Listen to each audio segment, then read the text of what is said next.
Thanks, Vicki. Welcome everybody to the final Toastmasters meeting for Cascade Speakeasy and Electric Toasters in November. At this point, I'd like to know if our Sergeant at Arms could lead us off in the Pledge of Allegiance. Rob? It would be my pleasure, Mr. President. If everyone would please mute themselves and focus on my screen and my voice and repeat after me. I pledge allegiance to the flag of the United States of America and to the republic for which it stands, one nation, under God, indivisible, with liberty and justice for all. Back to you, Mr. President. Thank you, Rob. Appreciate that very much. This evening, our Toastmaster is Pat Whitfield. Pat, would you go ahead and lead us off? It's actually going to be. Excuse me. It's going to be. Yeah, Pat can't be here, so it's going to be Rob. Yeah. Oh, it's Rob? Yeah. All right, Rob. Thank you, Mr. President. So I will be filling in tonight as the Toastmaster. We have to keep in our minds and prayers those who cannot be with us this evening. Please keep in mind that Jackie is going through some hard issues right now with herself personally and her family. So please keep her in your hearts and prayers. And for those others who are not here, don't feel sorry for them because they're watching the Seattle Seahawks game. So thank you for joining the meeting tonight. Dean, I understand that you might have a joke of the day. Would you be kind enough to share that with us, please? Certainly. Good evening. This is the weekly edition of Winthrop Wisdom, brought to you from the Great White North. One of the principles of archaeology is that the deeper something is buried, the older it is.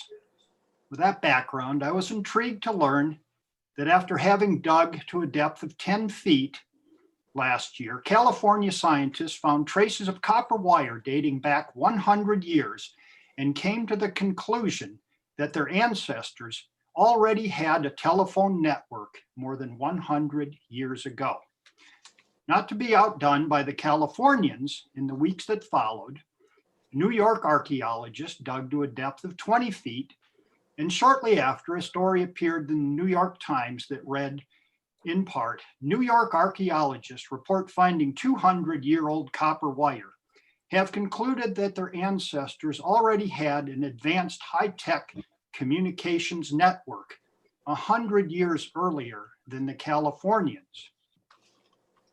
Last week, our very own Methow Valley News reported, after digging as deep as 30 feet in this pasture near Winthrop, Washington, Ole Swenson, a self-taught archaeologist, reported that he found absolutely nothing except rock and dirt. Ole has therefore concluded that 300 years ago, Winthrop had already gone wireless. That just makes me proud to be from Winthrop. I hope you enjoyed tonight's edition of Winthrop Wisdom, and I will see you next week. Thank you, Dean. I also want to recognize a couple of guests we have this evening. We have Kelly, who is actually writing a paper about our meeting this evening. And Kelly, just tell us briefly a little bit about yourself and what it is that you're doing.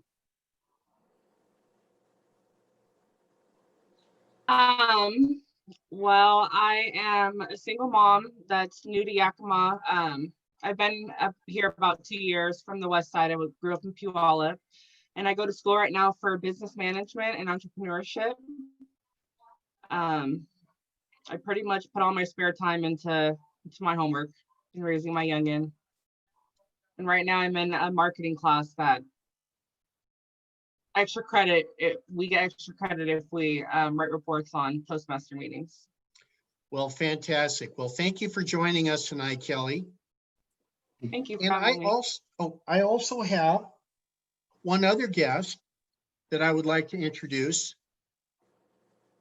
Danica, put down the tire iron and come over here.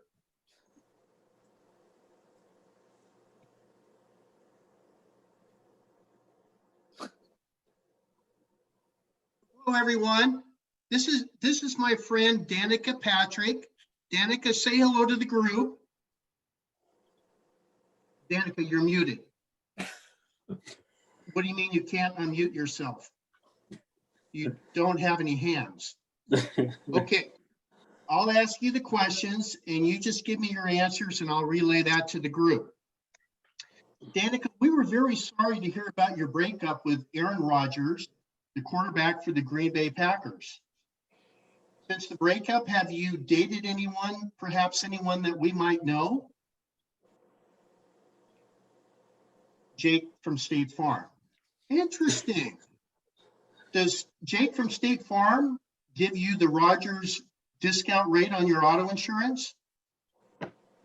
No, how come? Because you can't drive. Very interesting. Danica, you told me that you wanted to come join Toastmasters and that you'd already selected a pathway, but you didn't tell me which pathway that was before our meeting this evening. Could you tell me so that I could share that information with the group? I'm sorry, what was the path?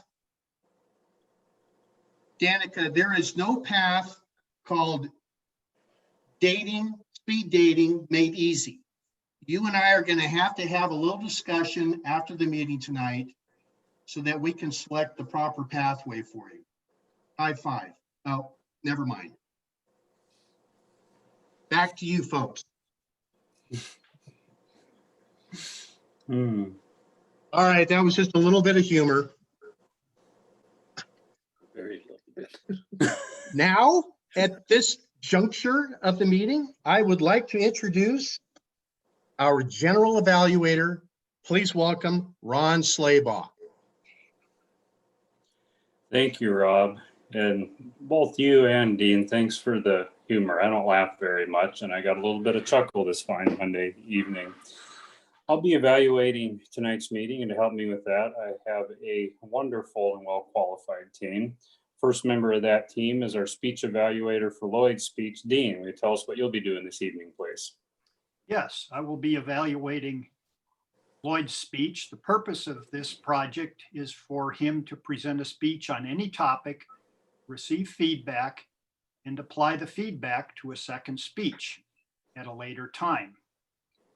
He can give his speech on any topic. The direction is that it be well organized, and it may be humorous, informational, or any style the member chooses. It's to be 5 to 7 minutes. Thank you, Dean. Next up, and back to you, is our timer, Rob. Rob, are you still our timer? I sure am. Okay. Wait, Steve. Steve. Huh. Well, I had Rob written here. Okay, Steve, it'd be you. All right. He hopped off the red square and went over to the orange square. I hear ya. You can describe your role for us tonight, please.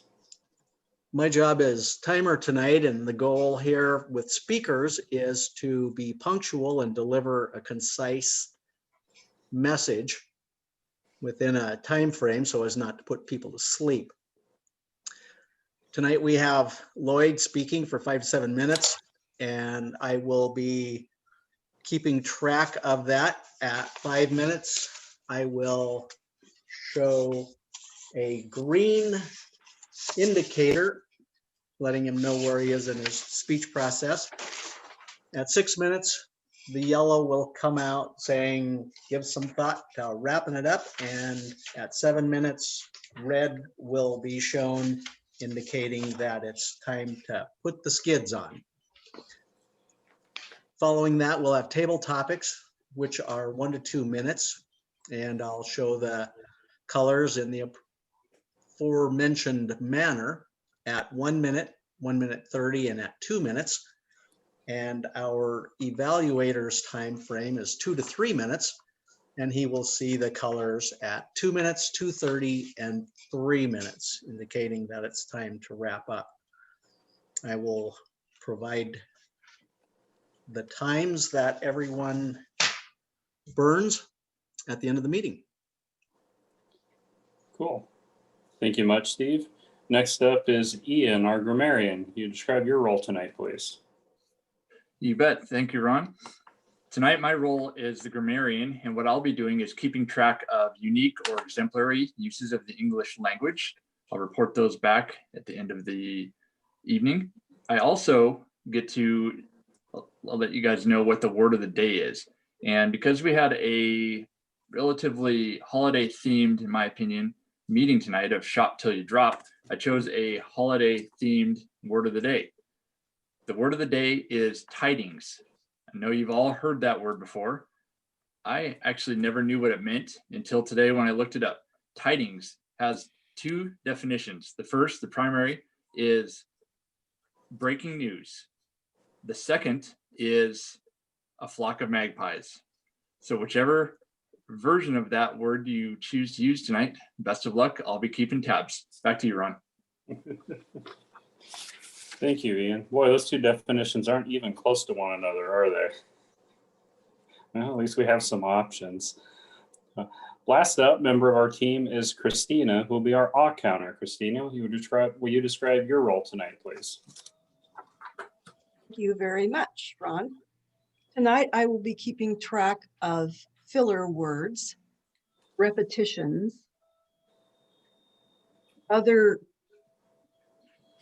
misuses of not the English language, that's our grammarian's job.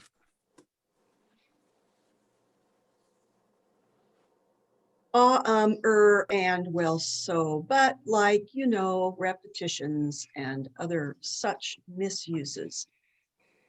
I will be keeping my focus down on the paper so I do not get distracted listening to who is speaking. Wanted to explain that at the beginning so you don't all think I've fallen asleep over here. Case at all. I will share my report when called upon to do so. Thank you, Ron. Back to you. Thank you, Christina. And that's the last member of our team. We'll hear from them towards the end of the meeting. At this point, I'd like to give charge of the meeting back to the Toastmaster, Rob. Thank you, Mr. General Evaluator. Our speaker this evening is going to share some information with us. We are living in truly odd times. This is a technological era, and there has never been a period in human history when knowledge of essential math and science principles has been more important. However, there is a large and growing fraction of the population that believes they have no need to learn or understand math and science. This is probably a component of a general belief that everyone has the absolute right to ignore anything that seems hard to do or boring. This kind of thinking can have real-world consequences, very dangerous consequences. In the first speech of the three-part evaluation and feedback project for level 1 of his effective coaching path, Lloyd Smith will discuss the implications of failing to understand a basic principle of math in light of a current scientific situation. Lloyd Smith and Rice on the Chessboard. Rice on the Chessboard by Lloyd Smith. Thank you, Mr. Toastmaster. According to an old legend, a vizier presented an Indian king with a beautiful handmade chessboard. The king asked what he would like in return for the gift, and the vizier surprised the king by asking for 1 grain of rice on the first square, 2 grains on the second, 4 grains on the third, and so on. The king happily agreed, but he was shocked by the result. Simple arithmetic can show you what happened. With 64 squares on a chessboard, if the number of grains doubles on each successive square, then the sum of the grains on all 64 squares is 1 plus 2 plus 4 plus 8, and so on for the 64 squares. The total number of grains will be a 20-digit number, 18 quintillion, 446 quadrillion, 742 trillion, 73 billion, 709 million, 551,615. That's about 2,000 times the annual world production of rice. And that's the difference between exponential growth and linear growth. In our everyday lives, we are very familiar with linear growth. Our groceries get a little bit more expensive every year. The dandelions in our yards get a little more numerous every day during the summer, and so on. But with exponential growth, the math is completely different, and we don't see the bigger picture. Exponential growth is a specific way that a quantity can increase over time. It occurs when the instantaneous rate of change, which is the derivative of a quantity with respect to time, is proportional to the quantity itself. A quantity undergoing exponential growth is an exponential function of time, meaning that the variable representing time is the exponent. The formula for exponential growth of a variable x at a growth rate r as time t goes on in discrete integer values is x sub t equals x sub 0 times the quantity 1 plus r raised to the t power, where x sub 0 is the value of x at time 0. Now, I can tell by some of your faces that you're thinking of doing what you did during your math classes in school.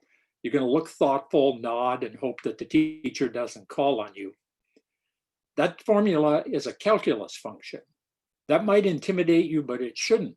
Calculus is just the mathematical study of continuous change. That exponential growth equation is actually very easy to visualize. In plain English, it means that as something gets bigger, it gets bigger faster. The rice on the chessboard did exactly that. Now, here's a different way to visualize it on a personal level. Most of you have seen the Seattle Seahawks Stadium, Lumen Field, either on TV or in person. Picture yourself handcuffed to a seat in the top row of the stadium at 12 noon one day. One single drop of water is placed in the middle of the field, and then every minute, double the previous drop, the previous number of drops is placed on the field. Just the same way the rice grains doubled on each square of the chessboard. The question for you is, will that situation ever get urgent for you? And the answer is yes, it will, and much more quickly than you can imagine. At 12:06, the water would fill a thimble. At 12:45, the stadium would be filled to the top of the 7th row. Just 4 minutes later, at 12:49, the exponential growth of the rising water would become critical. At 12:53, the water would fill the entire stadium and you would drown. You would have had 45 minutes where it looked like everything was under control, but then 4 minutes when you realized it was too late. Now, that should sound familiar to you if you've been paying attention to what's been happening with COVID-19 right now. Exponential growth applies to biological systems like the propagation of viruses. If you put an organism into an environment where it can thrive with unlimited resources and no predators or competitors, it will always grow exponentially.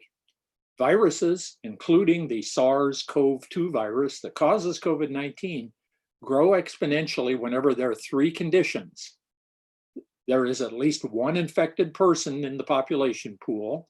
There's a regular contact between infected and uninfected members of the population, and there are large numbers of uninfected potential hosts among the population. Those three conditions are what exist right now. Exponential growth is so dangerous, not just because it's fast, but because it's relentless. It's the nightmare scenario for public health officials. It didn't have to be this way. We could have dramatically reduced the rate of infection when we were warned that it was becoming exponential a few weeks ago by wearing masks, social distancing, and avoiding large gatherings. But we didn't, and now things will continue to get far worse before they get any better. The simple fact is that tens of thousands of Americans will not live to see next spring.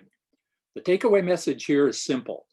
We can try to ignore math and science, but they will most certainly not ignore us. Mr. Toastmaster. Thank you, Lloyd. Stephen Van Gogh, could you please put 1 minute on the timer and please give your opinions and comments in the chat box to Lloyd.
That would be a minute.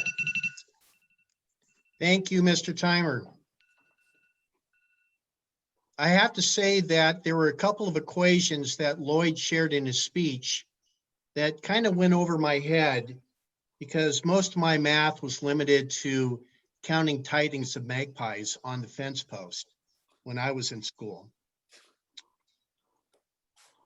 I digress. At this juncture, I would like to introduce our table topics master. Please welcome Mary Syrie. Thank you, Mr. Toastmaster and fellow Toastmasters. Good tidings. We are going to practice our extemporaneous speaking with our little section called Table Topics. You never know when being able to speak extemporaneously will come in handy. If somebody asks you a question in a business meeting, or you're in an interview, or you just get asked a question by a random person, you'll be at the ready because you've practiced at Toastmasters. As I ask you my in-depth questions on Shop Till You Drop, I want you to remember to use the word of the day, tidings. Okay, shop till you drop. When I lived in Seattle, several times I did participate in Shop Till You Drop. My version of it was to meet my girlfriends downtown, have breakfast, go shopping, look at the store decorations, watch little kids visit Santa, eat lunch, shop some more, go places we'd never been, and really were exhausted by the end of the day. It was a lot of fun. Here in Wenatchee, the closest I've come to Shop Till You Drop is the day that I went to as many of the Christmas bazaars as I could, I think 3 or 4 years ago. And that was really fun too. Vicki, have you had a Shop Till You Drop day? Tell us about your experience or make one up.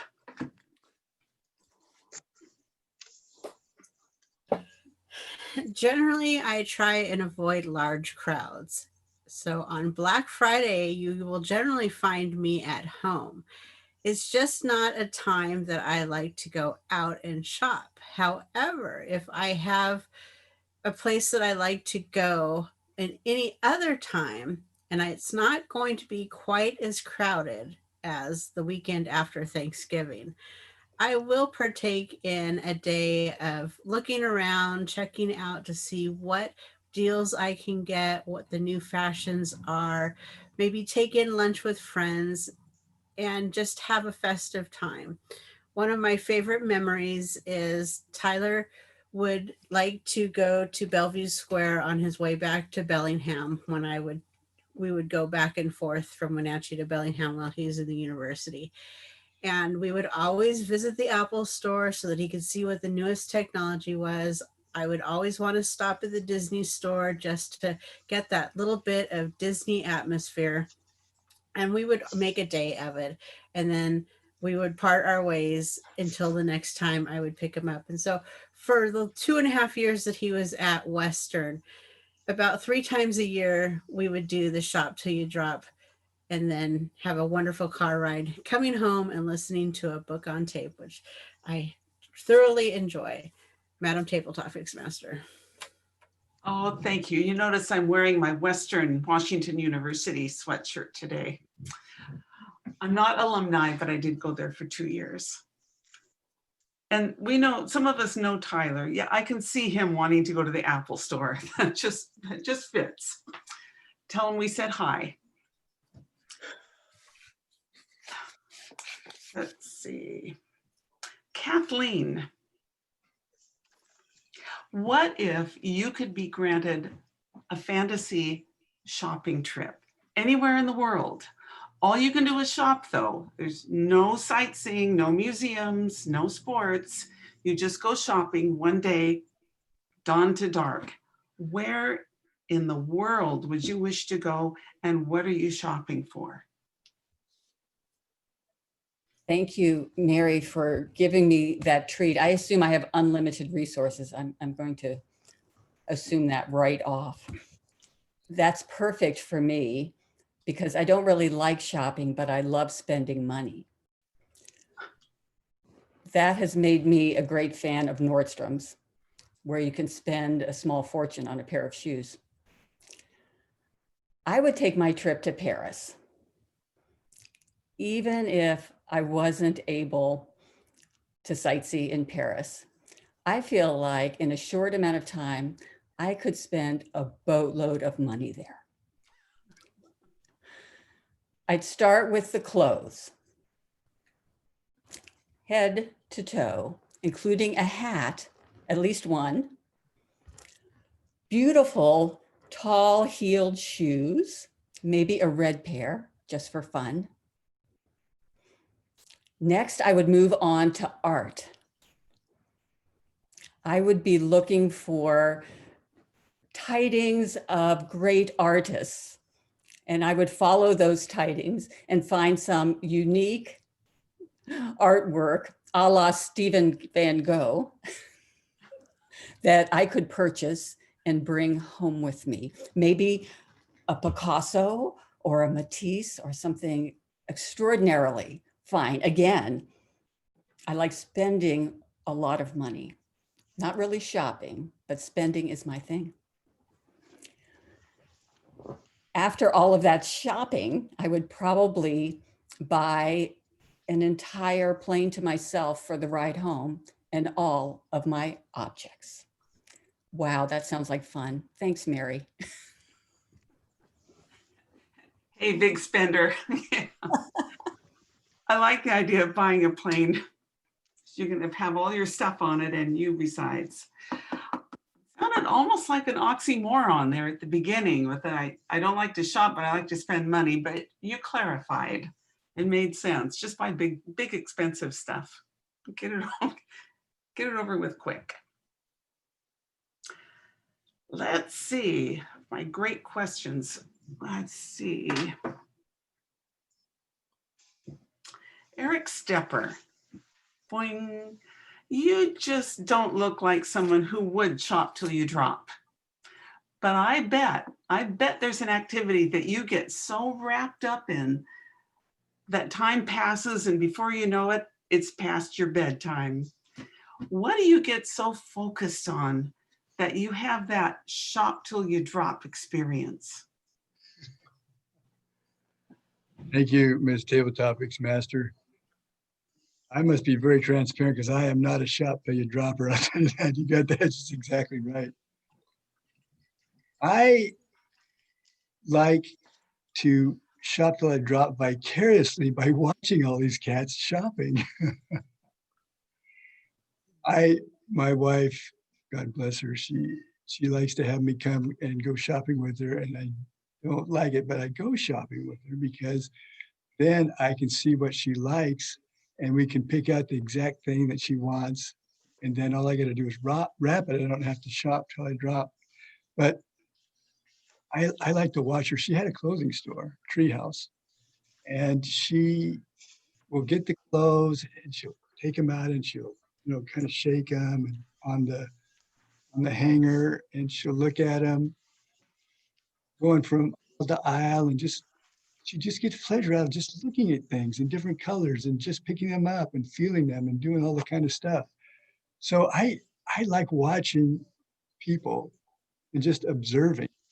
Another observation we had was we were in Vancouver, BC, and it was raining. So we decided to cut through this, and the mall was like 3 floors up and it had a walkway. So we were going through this store, and it was a shoe store, and there was all these 18-year-old Korean women. I mean, there was probably 50 of them, and there were shoes everywhere. I mean, they were just scattered in boxes and the filler paper, all the stuff all over everywhere. And we asked one of the sales agents there, what's going on? Well, it's a shoe sale. I said, well, how much are these shoes going for? And I picked up a price tag, $1,800. All these 16 to 18-year-old Korean women with their dad's charge card. And it was hilarious watching this. So I went up to her and I said, what is the most expensive pair of shoes? And she said, well, I think it's over here. I think we still have it. $2,200. No, it was sold. that's That's my retail therapy is observation. Thank you, Table Talks Master. This goes to show some people have too much money. Sometimes people shop past the point where they should have dropped.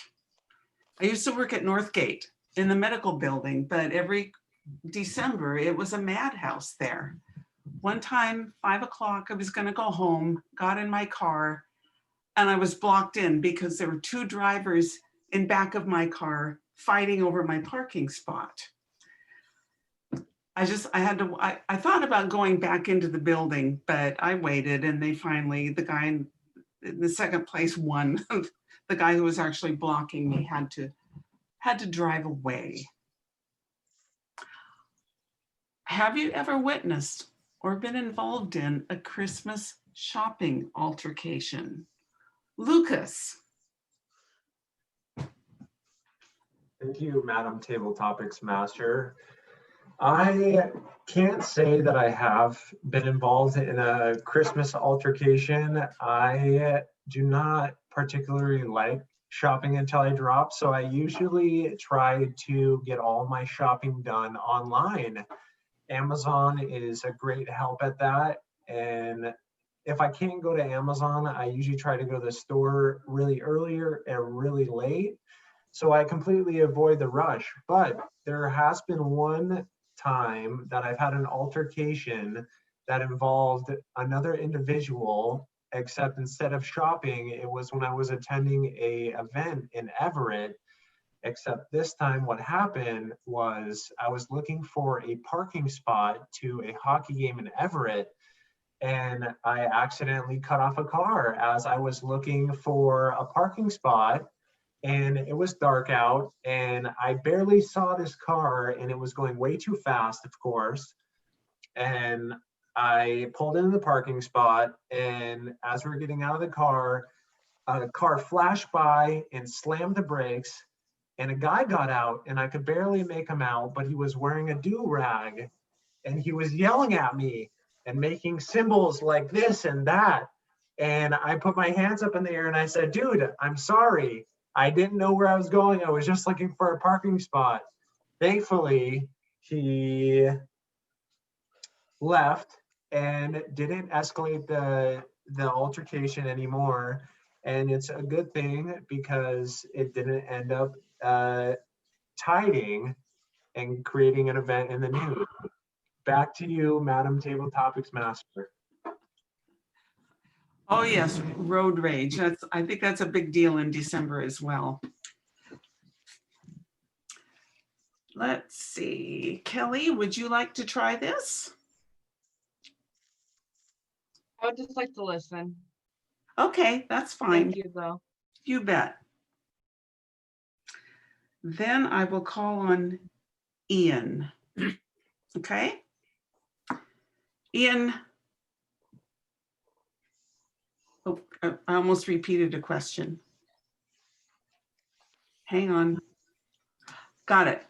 Ian, who takes care of Christmas shopping at your house? Is it 50-50, or are the scales tilted in one person's favor? Interesting question. Thank you, Mary. We have always been pretty 50-50 in this house. My wife and I really split the duties and trying to come up with what it is that we're going to pick up for kids or family members. She has probably a few more family members that we will pick gifts out than I do. So maybe the scales are skewed just a little bit her way. But overall, we're pretty down the center. One interesting turn of events, though, is that this year, for the first time in my wife and my history, is we have a joint checking account. We've always had separate checking accounts for the, how many years we've been married? 13 years we've been married. And now I'm trying to figure out how in the world can I buy a gift for my wife without her knowing what it's going to be, because she's looking at the checking account at our spending just the way I am. And at the same time, I'm trying to figure out how in the world can she buy me a gift without me figuring out what it's going to be. Neither of us, I don't think, have figured out a solution to that, but we'll see here in about a month. Thank you, Mary. Well, you can always pay in cash. Well, not always. I guess you can't do that online. Okay. Christina, I'd like to ask you a question. Eric mentioned you were in retail. So when you were working retail, how did you like the month of December? Was it fun or was it really wearing on you? Thank you, Mary. I was in retail from the time I was 17 and worked for someone else to the time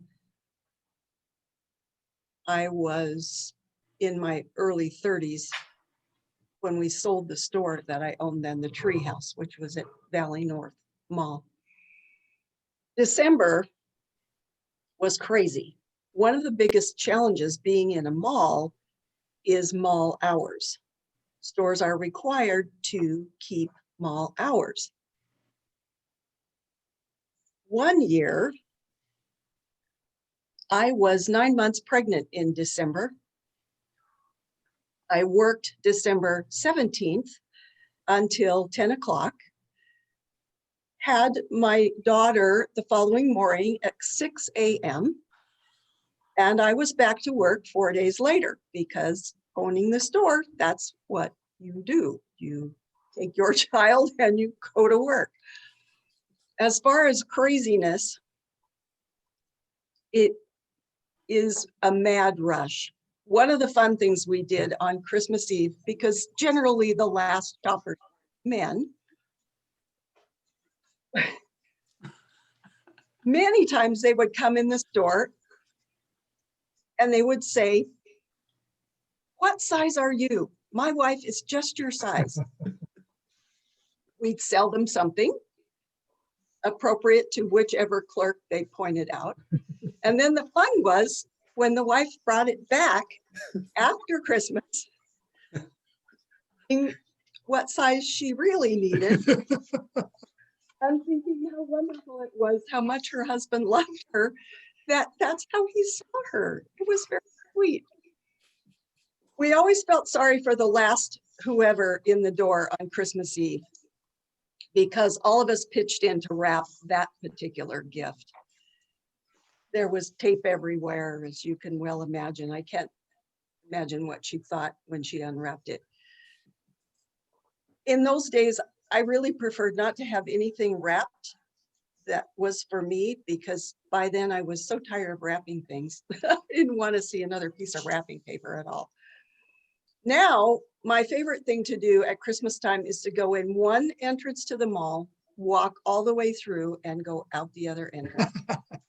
Not stop anywhere. Thank you, Mary. Okay, Christina the Mall Walker, that puts a new slant on it.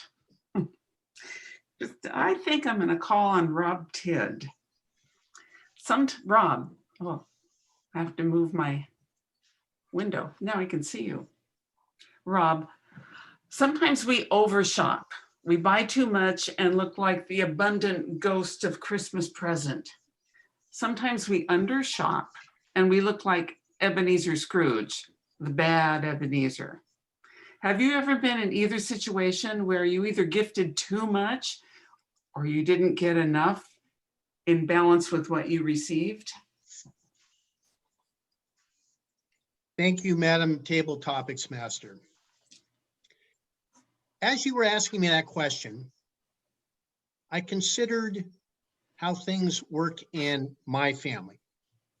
My wife believes that shopping till you drop is her God-given right. And I told her, no, you shop until the buck stops. So I've had to put a limit on the things that she purchases, because usually every year we have a FedEx truck or a UPS truck come to my front door every day. to the point where I know them on a first name basis. Hey, Hank, how's the wife and the kids? Well, they're doing fine. Rob, how's the wife? She's fine. When I'm really thinking, I wish a tiding of magpies would do a aerial drop on the top of your truck. Stop bringing all those things, because everyone up and down our street, every day, there's a UPS truck or a FedEx truck pulling up and dropping off something at our house, which usually was something that we didn't need or no one else needed. So I'm of the mind, shop till the buck stops. Thank you, Madam Table Topics Master. Sounds like you're an undershopper. That's hilarious. Well, I guess it's hilarious from my perspective. Maybe your wife isn't so amused by that. I don't know.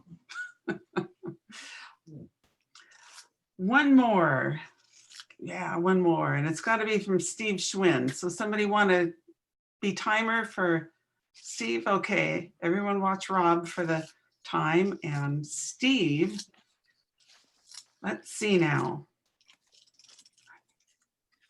I should do these in different colors so I can find them quickly. Hang on. You know what? I've got my timer set up right here on my monitor. Oh yeah?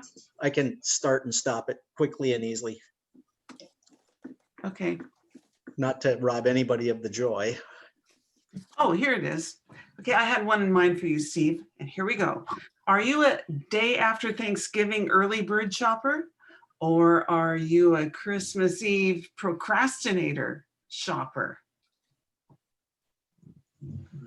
Thank you so much for that insightful question.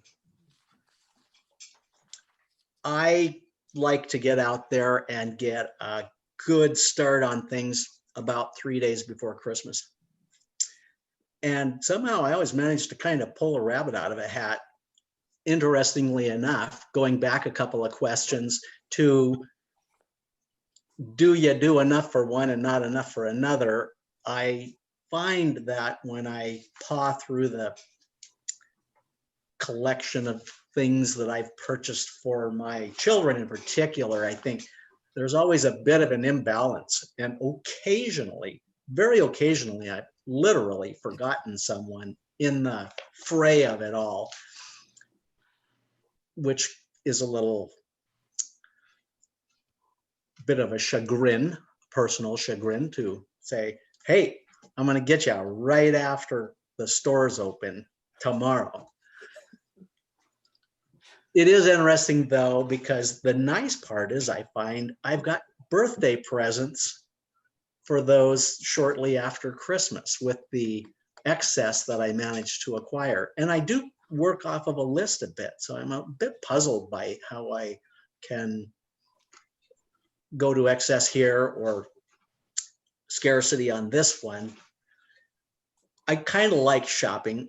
It's almost what I consider like a mindless activity that one can do. And it gives you the opportunity to watch people as well as shop for things, because people in stores are very entertaining. I find it amusing and of great value.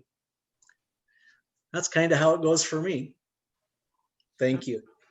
You're welcome. I'm glad I could give you an insightful question. Well, I hope you all have happy shopping and shopping tidings. Shopping tidings to everyone. Back to you, Mr. Toastmaster. Thank you, Madam Table Topics Master. Those questions were wonderful, and they brought out tidings of information about people that I never had guessed before tonight. I would like to turn the meeting over now to our general evaluator. Please welcome back Ron Slabaugh. Thank you, Rob. Without any delay, let's go ahead and get going. Dean, could you come give us your evaluation of Lloyd's speech, please? I sure can. Lloyd, your speech was quite timely and informational. But unfortunately, you were the bearer of bad tidings, as we all probably know already. I really like the story that you opened up with. It's a very traditional story that I'd quite frankly long since forgotten about.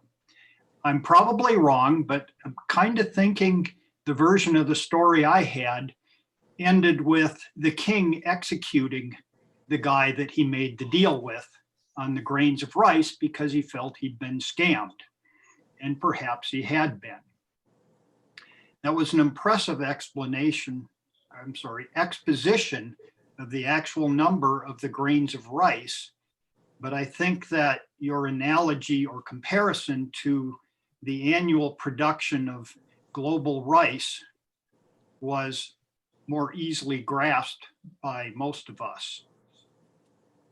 I think your technical explanation of the equation involved was probably a bit much for most of us to grasp.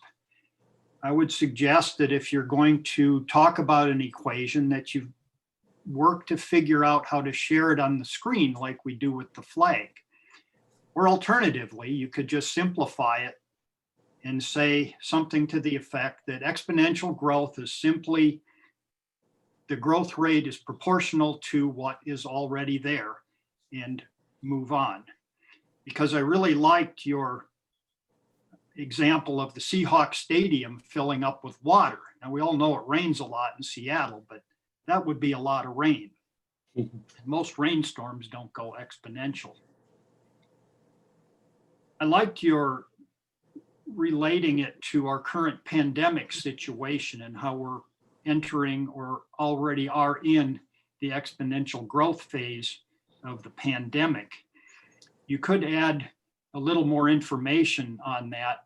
For example, quoting some actual numbers and some projections, such as the number of cases we can expect in 2 weeks or 3 weeks, and also the doubling time, which is really a relevant parameter to discuss when you're talking about exponential growth. Your delivery was, I would say, professorial in nature and exhibited confidence, which clearly reflects your teaching experience, expertise. Your eye contact was good, and you looked into the camera. Your gestures, I thought, added to the speech and were purposeful. In summary, I liked your timely, informative speech, and would suggest that you try bringing parts of it down to a level that non-technical folks can understand. And you can do that by relating it to things that we're more readily familiar with. I look forward to hearing your speech again in a couple of weeks or however long it is. Thank you for the information. Wow, excellent job, Dean. That was an epic evaluation. Next up is Steve, the holder of the stoplight colored flashcards. Can you give us your timer's report, please? Thank you, I will. Did those colors come across as green, yellow, and red? Because on my end, they looked rather vanilla. Maybe it was a reflection, I don't know. They weren't real bright, but yeah, I could tell what colors they were. Good. Lloyd, your speech was 542, very elucidating. Vicki was 128, Kathleen was 152, Eric 216. Steppers were on fire tonight. Lucas 150, Ian 115, and I was thinking Christina was going to go head to head with Lloyd at 242. Rob 134. I was 157. Pretty impressive, huh? And Dean, you did a fine job at 323. I'd say all in all, we did well. Agreed. Thank you, Steve. Next up is Ian, our grammarian. Thanks, Ron. Tonight, I caught a few words that don't come up very often. One which I love is the word vicariously. Eric used that word, and I didn't write down the phrase that you used it in, but I did enjoy that word. It's not one that I hear too often. Steve, you had a couple of them tonight. Chagrin and elucidating. I've never heard elucidating. I'm gonna have to look that one up tonight. A few phrases that I thought were put together well or were very visual. Steve, you said pull a rabbit out of a hat, which was a perfect analogy at the time that you used it. Although not a real technical phrase by any means, it was just perfect timing. Steve, you also said excess that I managed to acquire, which I thought was a unique way to tie those words together. Dean, bearer of bad tidings. Nice job on the word of the day there. And professorial in nature. Great combination of words right there.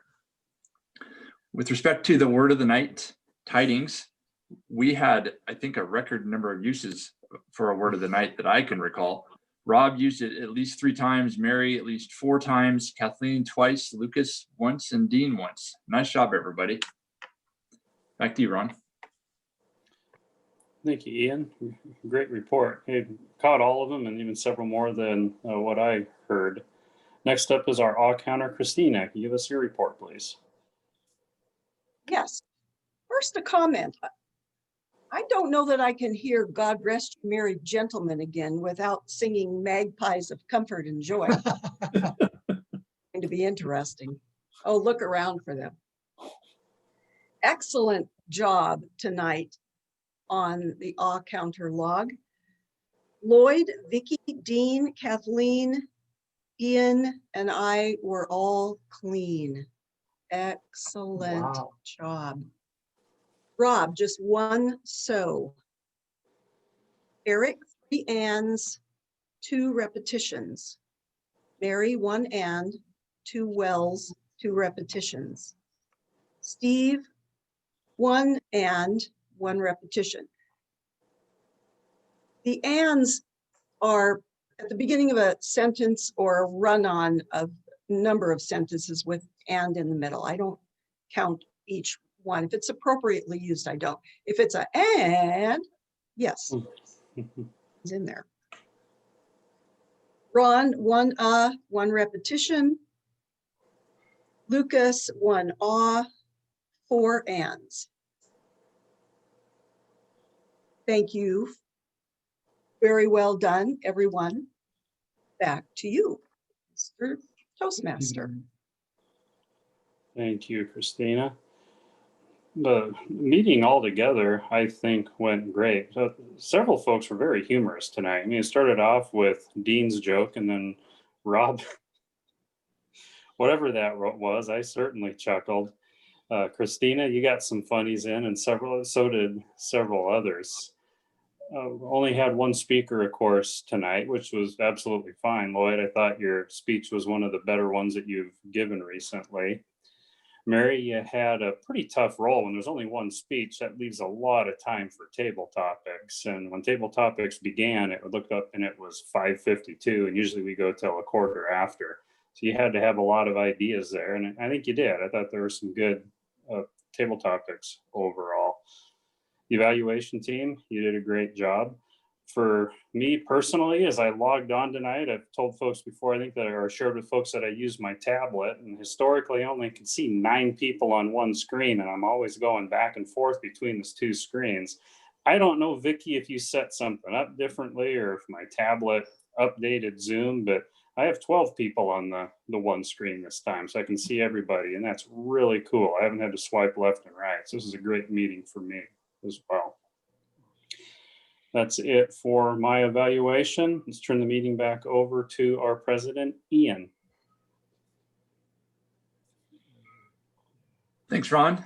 Thanks, everyone, tonight for your contributions.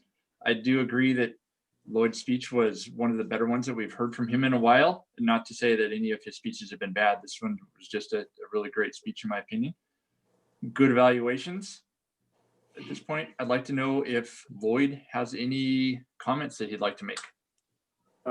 2 things. One of them is, some of you heard this just before the meeting started, but both clubs got more than 4 officers trained at the club officer training thing. So we both groups got the check off for that. And the other thing is that both groups are in the position of having one difficulty, and that is not enough members. So we got to all start reaching out. The first shot you should take is the obvious one: family, friends, and coworkers. You know, if you can think of somebody who you think would benefit from Toastmasters or enjoy it, invite them to a meeting. Generally speaking, if people come to see a meeting, they like it. You know, most people don't really know exactly what Toastmasters is until they experience a meeting. But we, like clubs all over the world, both of our clubs took a major hit when the COVID thing struck us in the spring, and we got to somehow dig our way out of that. Thanks, Lloyd. Steve, I see you had a question. One suggestion I'd have that's premature, but once the vaccine's out and this thing is showing signs of ending, it might be worth contacting all the members that dropped and let them know that, hey, we're back. Mm-hmm. Yeah. Yeah, it's a good idea. Steve? I have found pre-COVID, ideally, that in conversation, I tend to reference my profession and my cycling club and Toastmasters. I find a way to weave a thought into my conversation, in part because of who I'm talking to and thinking that maybe that might open a door. And it's done well. I don't know that everybody has made it, or anybody 100% with regard to Toastmasters, but I know that in conversation, I'll say, I like to do this, and I find that because I'm in Toastmasters, it opens a door to X, Y, Z, and invariably people will ask about it, and they'll want to know how to consider a visit to the club. Actually, I believe there has been a couple of people that have shown up, and I think it's as a result of a proactive approach to sharing with people about what we do in our other hours. It's just kind of fun to see what you can scare up that way. And part of my thought is I have become a little bit re-inspired as a matter of the training. I can't remember the man's name, it was Kaufman or Newman, who I listened to, did a great job of opening the door to possibilities. And then another woman in the meeting talked about how they go about, particularly now, with promoting themselves. And it inspired me to get moving on my officer duty of trying to scare up some business. So Lloyd, your thought was well timed. I wanted to touch on that briefly, but think about it. Just think about, I mean, there's still opportunities, albeit 6 feet apart, where we might have the opportunity to say, last Monday night while I was in Toastmasters, la, la, la, and somebody just might ask, and we might get people to come and consider joining. So mix that in with your Christmas shopping. Well, and perhaps you already understand why folks left, but if it was concern about Zoom or being unable to use it or not knowing how, that might be something that could be fixed. And it might be, in some respects, easier to get some kinds of members right now, because like me, for example, I don't have to drive 200 miles round trip to go to a meeting. So I'm kind of liking this. I miss you all in person, but it sure makes it easier to show up. All right, thanks, Dean. I see Eric's got his hand up, but we do need to vote for our speaker of the night. So is that what you want to talk about, Eric? Okay. If you would all please send your votes to Rob tonight, our Sergeant at Arms. And at this point, I'd like to know if, I'd like to thank our guests, Danica and Kelly, for attending. I'd like to know if either of our guests have any questions about tonight's meeting. Kelly, do you have anything, or Danica perhaps?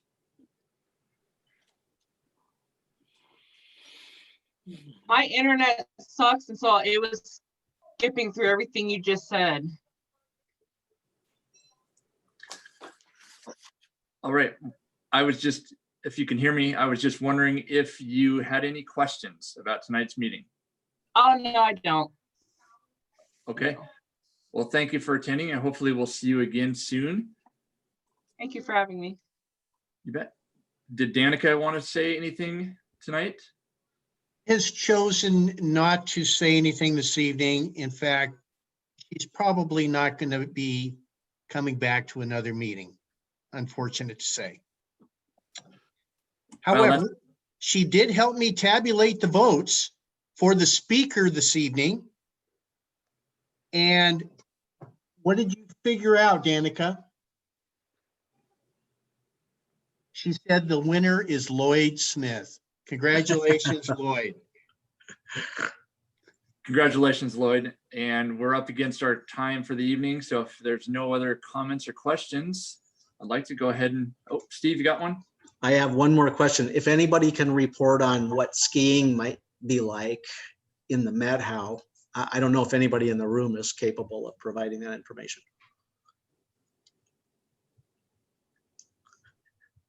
Rumor is it's pretty good. Little icy in places, a little thin in places, but pretty good. All right. Well, thank you, everyone. And we will rejoin next Monday night. Meeting adjourned.